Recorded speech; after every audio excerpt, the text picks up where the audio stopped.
Excellence Online. Subscribe to our channel now for more educational videos and press the bell icon for more updates. अस्सलाम वालेकुम। NED के पास paper solution की जो series हमने कल discuss की थी, जितने भी सवाल हमने किए थे, आज हम उससे आगे के सवाल को डिस्कस करेंगे। तो जनाब, हम आज के लेक्चर के हवाले से अपने सवाल की जानिब बढ़ते हैं। ये रहा हमारा अगला सवाल। हमारे सीरीज का आज छठा सवाल है, the unit vectors i, j, k are given as. तो ये i, j, k के यूनिट वेक्टर्स हमें बताने हैं। इसके चार ऑप्शन है, A, B, C, D। Second year mathematics vectors chapter जो आपने पढ़ा होगा, चैप्टर नंबर 9, उससे रिलेटेड ये हमारा सवाल दिया गया। अब देखिए, सबसे पहले ये देखिएगा कि जो i यूनिट वेक्टर होता है वो अलोंग किस एक्सिस की जानिब होता है, एक्स कंपोनेंट या एक्स एक्सिस के बराबर होता है उसमें। फिर जे जो होता है वो वाई एक्सिस पर पाया जाता है।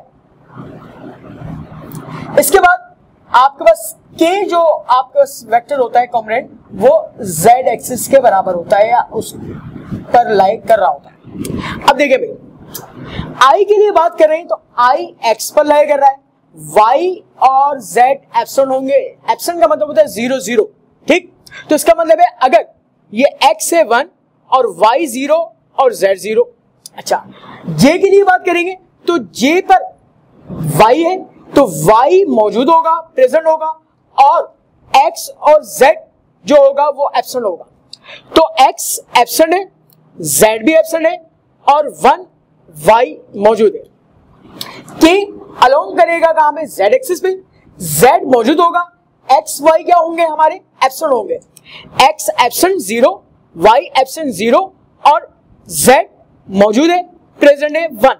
तो इसका मतलब ये है कि हमारा जो राइट आंसर होगा वो आंसर की नंबर ए होगा, क्योंकि जाहिर सी बात है यहाँ पे सी में देखिए तो सी में तो 2 डायमेंशन है और यहाँ पे 3 डायमेंशन का सवाल पूछ रहा है। तो आपके पास जब भी सवाल आएगा 4 में से एक ही ऑप्शन सही होगा और 3 बाकी रॉन्ग। क्लियर? अच्छा जी, 7वां सवाल है हमारा आज की सीरीज का। ये आपके पास जो आया है फर्स्ट ईयर मैथमेटिक्स प्रोबेबिलिटी का टॉपिक है, चैप्टर नंबर 7 आपने पढ़ा होगा, उससे रिलेट करता है।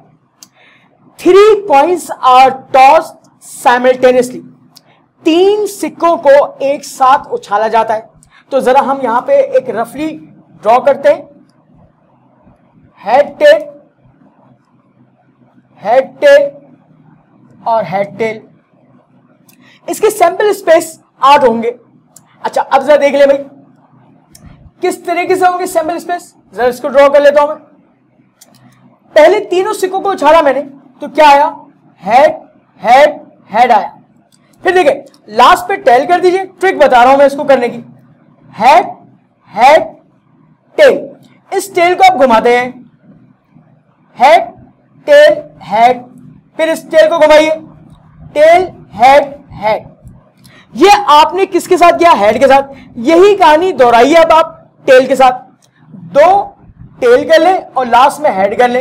अब इस हेड को घुमाइए, टेल हेड टेल, फिर इस हेड को घुमाइए, हेड टेल टेल, और लास्ट में तीनों टेल कर दीजिए, टेल टेल टेल।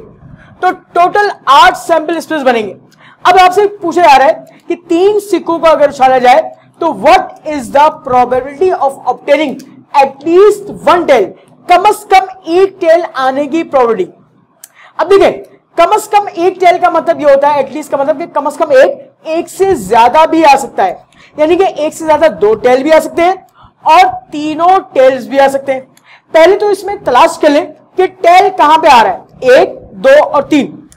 पहले को छोड़ के तमाम 7 के 7 एलिमेंट्स पे या सैंपल पॉइंट्स पे क्या आ रहा है, टेल आ रहा है। तो इसका मतलब है 7 ऊपर रखें और टोटल कितना है, 8। 7 बाय 8 आपका आंसर होगा। इसको आप टिक करें, ये आपका आंसर। अब हम बढ़ते हैं अपने 8वें सवाल की जानिब। 8वां सवाल और इत्तेफाक की बात है क्वेश्चन नंबर 9, ये दोनों एक ही टॉपिक से रिलेटेड है और वो है फर्स्ट ईयर मैथमेटिक्स प्रोबेबिलिटी का चैप्टर, जो चैप्टर नंबर 7 आपने पढ़ा है। अब जरा इसको बारी बारी हम डिस्कस करते हैं। 2 कॉइंस आर टॉस्ड साइमल्टेनियसली।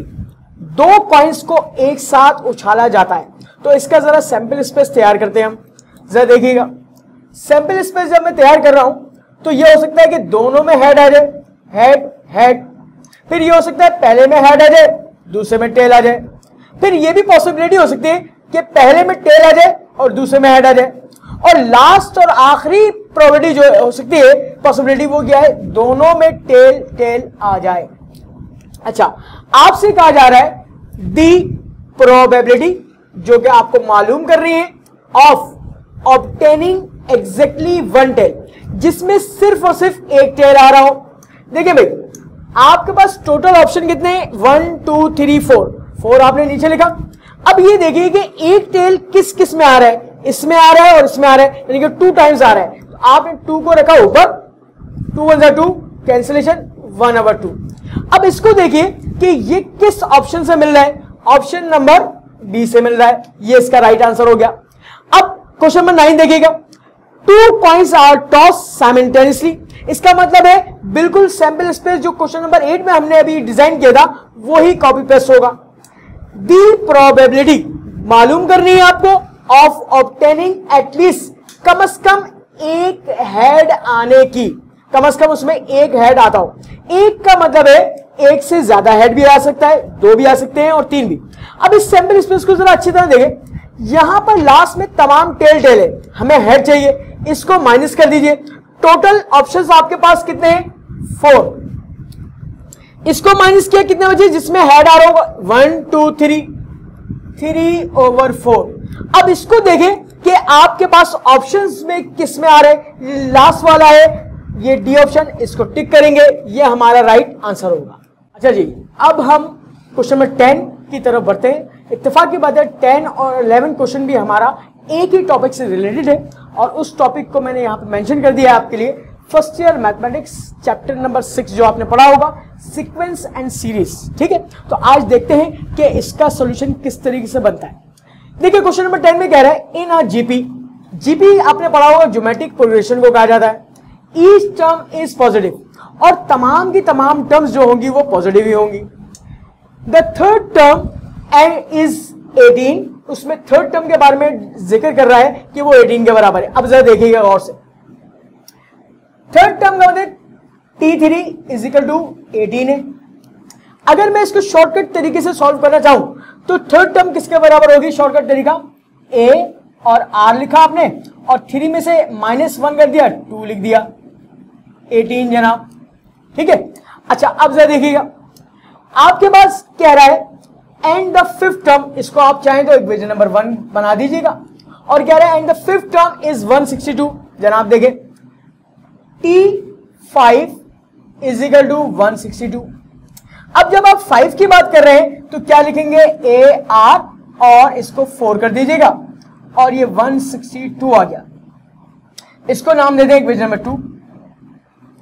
अब क्या करते हैं जीपी में, हम इक्वेशंस को डिवाइड करते हैं। तो मैं क्या कर रहा हूं, डिवाइड करूंगा 2 को बाय 1 से। अब आपको पता है दो इक्वेशंस को डिवाइड करने का मतलब क्या होता है, लेफ्ट हैंड साइड से डिवाइड होती है और राइट से होती है। अब जरा और से देखिएगा, अगर मैं इस लेफ्ट को इससे डिवाइड करता हूं, a से a कैंसिल हो गया, 2 पावर से 2 पावर कैंसिल हो गई, क्या आ जाएगा डायरेक्ट आंसर, r² आ गया।